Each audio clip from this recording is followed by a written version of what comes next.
নমস্কার বন্ধুরা, তোজো ভিলফুটে আপনাদের সবাইকে স্বাগত জানাই। আলু ছাড়িয়ে আলুর খোসাটা কি আপনারা ফেলে দেন? এবার থেকে ভুল করেও আলু ছাড়িয়ে আলুর খোসাটা ফেলে দেবেন না। এটা দিয়ে যে একটা অবাক করা জিনিস হয়, না দেখলে আপনাদের বিশ্বাস হবে না। তাই ভিডিওটি কোনো রকম স্কিপ করবেন না, প্রথম থেকে শেষ পর্যন্ত দেখতে থাকুন আলুর খোসা দিয়ে কত সুন্দর জিনিস তৈরি করা যায়। আমি আলু ছাড়িয়ে যে খোসাগুলো আমরা ফেলে দিই সেই খোসা আমি নিয়েছি।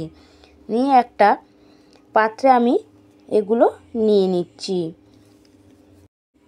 আলুর খোসার গায়ে অনেক নোংরা থাকে, তাই আমি এটাকে জল দিয়ে ভালো করে পরিষ্কার করে নেব। আমি এখানে 4 থেকে 5 বার ভালো করে জল পাল্টে আমি আলুর খোসাগুলো ধুয়ে নিয়েছি। এখন এর মধ্যে দিয়ে দিচ্ছি 1 চামচ নুন, ছোট চামচের 1 চামচ হলুদ গুঁড়ো, 1 চামচ লঙ্কা গুঁড়ো। আপনারা এখানে কাশ্মীরি লঙ্কার গুঁড়োও দিতে পারেন কালারের জন্য। আর দিয়ে দিচ্ছি 1 চামচ সুজি, 1 চামচ দিয়ে দিলাম চালের গুঁড়ো, আর দিয়ে দিচ্ছি 1 চামচ ময়দা, আর দেব 2 চামচ জিরা গুঁড়ো, আর দিয়ে দিচ্ছি কুচিয়ে রাখা কাঁচা লঙ্কা। আপনারা আপনাদের পছন্দ মতো ঝালটা বুঝে দেবেন। সবগুলো উপকরণ আমি ভালো করে মিশিয়ে নেব। ভালো করে মিশিয়ে নিচ্ছি সবগুলো উপকরণ। এখন এটাকে আমি রেস্টে রেখে দেব 10 মিনিটের জন্য। 10 মিনিট পর ফিরে এলাম। এখন গ্যাসে একটা কড়াই বসিয়ে দিয়েছি। এর মধ্যে দিয়ে দিচ্ছি অল্প সরিষার তেল।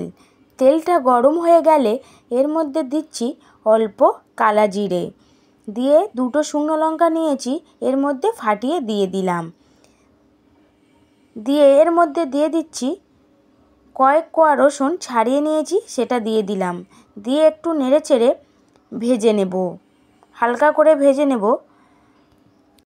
ভালো করে নেড়েচেড়ে একটু ভেজে নিলাম। নিয়ে এর মধ্যে দিয়ে দিচ্ছি কুচিয়ে রাখা পেঁয়াজ।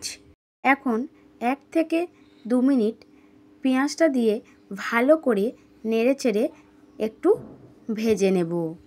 এই সময় গ্যাসের ফ্লেমটা মিডিয়াম টু হাইয়ের দিকে রয়েছে। এখন এর মধ্যে দিয়ে দিচ্ছি ম্যারিনেট করা আলুর খোসাটা, দিয়ে ভালো করে আমি নেড়েচেড়ে এটাকে ভালো করে ভেজে নিতে হবে। এখন আমি 2 থেকে 3 মিনিট আমি ভালো করে একটু ভেজে নিচ্ছি। নিয়ে এর মধ্যে দিয়ে দিচ্ছি অল্প চিনি। আপনারা যদি চিনিটা পছন্দ না করেন সেক্ষেত্রে স্কিপ করে যেতে পারেন, তবে চিনিটা দিলে ভালো লাগবে। এটা সম্পূর্ণ অপশনাল, আপনারা চাইলে দিতে পারেন, নাও দিতে পারেন। গ্যাসের ফ্লেমটা মিডিয়াম টু হাই রেখে আরও 5 মিনিটের মতো ভালো করে ভেজে নিলাম। নিয়ে এর মধ্যে দিয়ে দিচ্ছি 1 চামচ পোস্ত। পোস্তটা দিয়ে ভালো করে নেড়ে চেড়ে আরও আমি 1 মিনিটের মতো ভেজে নেব। ভালো করে প্রায় ভাজা হয়ে গেছে। এখন আমি এটা একটা প্লেটে তুলে নিচ্ছি। সবগুলো এখানে তোলা হয়ে গেছে। এটা আপনারা গরম ভাতে ডালের সাথে খাবেন, ভীষণ ভালো লাগবে। আর একটা পদ্ধতি আমি আপনাদের দেখাচ্ছি। এটাকে আমি একটু ঠান্ডা করে নেব। নিয়ে একটা মিক্সিং জার আমি নিয়ে নিচ্ছি। নিয়ে এই ভেজে রাখা আলুর খোসাগুলো আমি এর মধ্যে দিয়ে দেব। এই সময় আলুর খোসা কিন্তু পুরোপুরিভাবে ঠান্ডা আছে। এই সময় মিক্সারে আমি দিয়ে দিলাম। দিয়ে এটাকে আমি পেস্ট করে নিচ্ছি। দেখুন একদম মিহি পেস্ট আমি একটা করে নিয়েছি। নিয়ে আমি একটা পাত্রে এখন ঢেলে নিচ্ছি। দেখুন আমার এখানে আলুর খোসার ভর্তা রেডি হয়ে গেছে। ওপর থেকে আমি অল্প সরিষার তেল আর কাঁচা লঙ্কা দিয়ে দিচ্ছি। এটা গরম ভাতের সাথে জাস্ট জমে যাবে। আমি যে দুটো পদ্ধতি দেখালাম, সবচেয়ে আমার বেশি ভালো লেগেছে এই আলুর খোসার ভর্তাটা। আপনারাও এইভাবে একবার ট্রাই করুন, আশা করছি আপনাদেরও অনেক বেশি ভালো লাগবে। আমার রেসিপিটি যদি আপনাদের ভালো লেগে থাকে তাহলে লাইক, শেয়ার, কমেন্ট, সাবস্ক্রাইব করতে ভুলবেন না।